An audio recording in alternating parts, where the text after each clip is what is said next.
sẽ đi xuống dưới này à? Dân nó chè mua xì nó Cái một cho nó hảo. chống nhiều. Tập lại.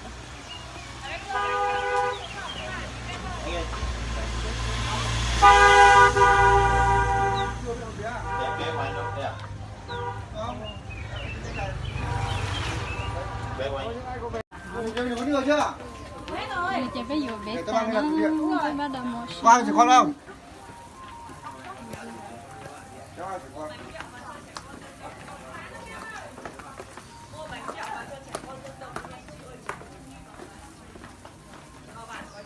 Không có nhiều không nhiều non tàu chừng.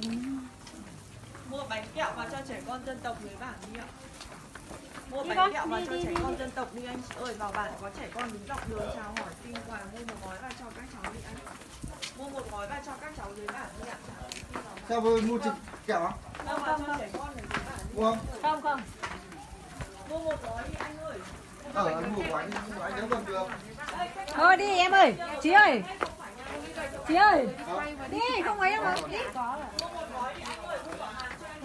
Mua đôi giày đôi dép tốt đi lên đi chị ơi. Từ đây xuống bản 2-3 cây số này giá. Không nhiều non tàu xoay dạng thực sản tàu nó không có cửa. Thế cho mình 4 trẻ con. Mua 4 đứa, 5 đứa gì nữa nhưng mà cho cái thằng con nhà Giang đi rồi không? Lo phải không phải trả thừa mặt đấy.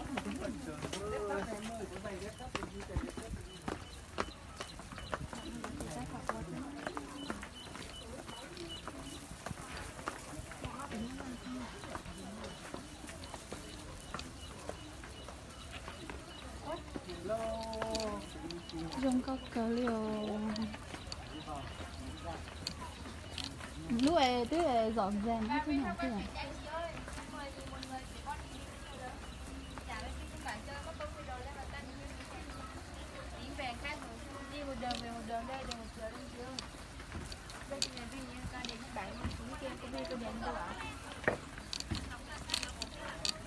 Vào đi tham quan trải nha chị ơi. Có 10.000 một người bao gồm cả nước làm đi vệ sinh.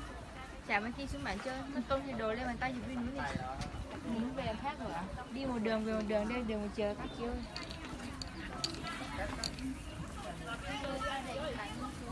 Người vào đi là cả nước làm vệ sinh bao gồm hết này chú.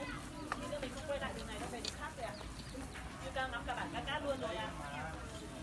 Chơi đi anh chị ơi, chẳng thấy khi mình vào bản đâu ạ. Thôi, nó tùng cái lời cho tôi chỉ lo đây hả? Chứ lo thì tối tế mà. Nên đi chơi đi canh các chị ơi, có 10.000 một người mình vào đi, cả nước lọc vệ sinh đây trên này mà chụp bàn tay này. Và lòng bàn tay mà ngồi có 10.000 thôi, chỉ là rẻ đẹp không đáng bao nhiêu đâu em. Còn mấy khi mới đi xuống bản cát cát chơi này vào mà chụp này. Thì nữa không quay lại nữa đâu, về đường khác rồi em. Mất công thuê 100.000 một bộ rồi ra sau này mà chụp có 10.000 thôi mà. Bên kia mua chai nước đã 10.000 rồi. Vào đi em.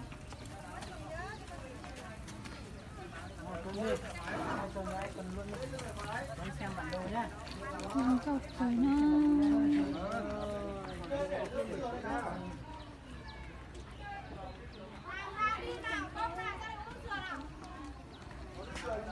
thế tôi còn nói với một chị thôi. Cô cho tùng cái thôi chứ hồng nó lo.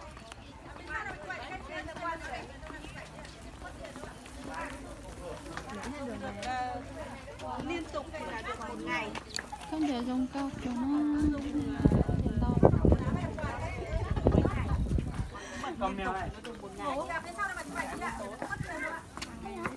Con Chị là Đan à? Hả? Dạ. Con thơ là con giả đấy. Dạ thôi. À giả thôi, bà tưởng thật. Nó nằm ở trong túi bóng thôi. Ô, bây giờ mà thao rồi.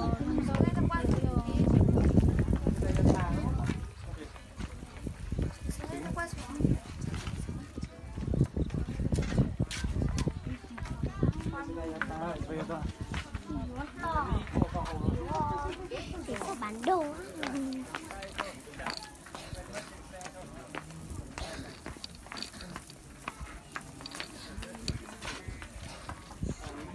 Tôi đây mà chụp ảnh này các em, được không? Thì đi về đường khác rồi. Bộ quần áo làm quà các cháu đấy chị.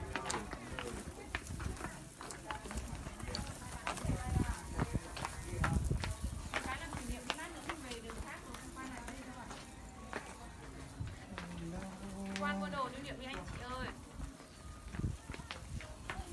Mua ba lô cho em lấy cái đồ đi ăn chơi còn là mấy cái đồ. Ba lô đi anh ơi, mua gậy chụp ảnh không anh? Không, có Có vòng đi ạ. Mua một cái nó kỷ niệm như chị.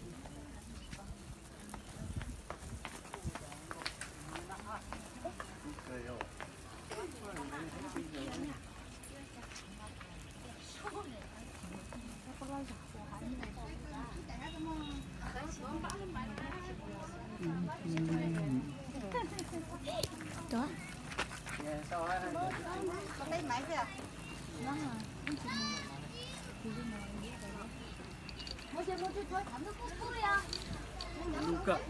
Cái lù cờ với cái tắc canh kìa. Người quân này là nhục quân ở. nó có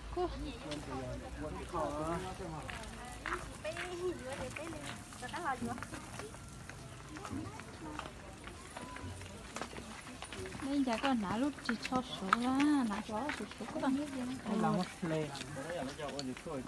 Quanh cái tàu đấy rất lo hả? Lên muồn tê. Lên một chút chỗ này muồn tê của các. Ôi, có con mèo kìa. đừng cao kéo của mình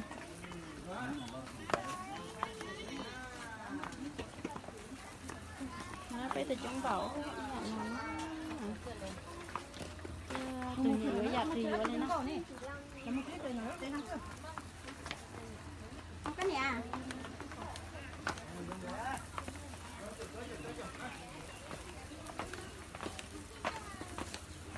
con giờ đang cao tiền liệu có gì chó lúc trong chả lòng mua đi nó nhưng con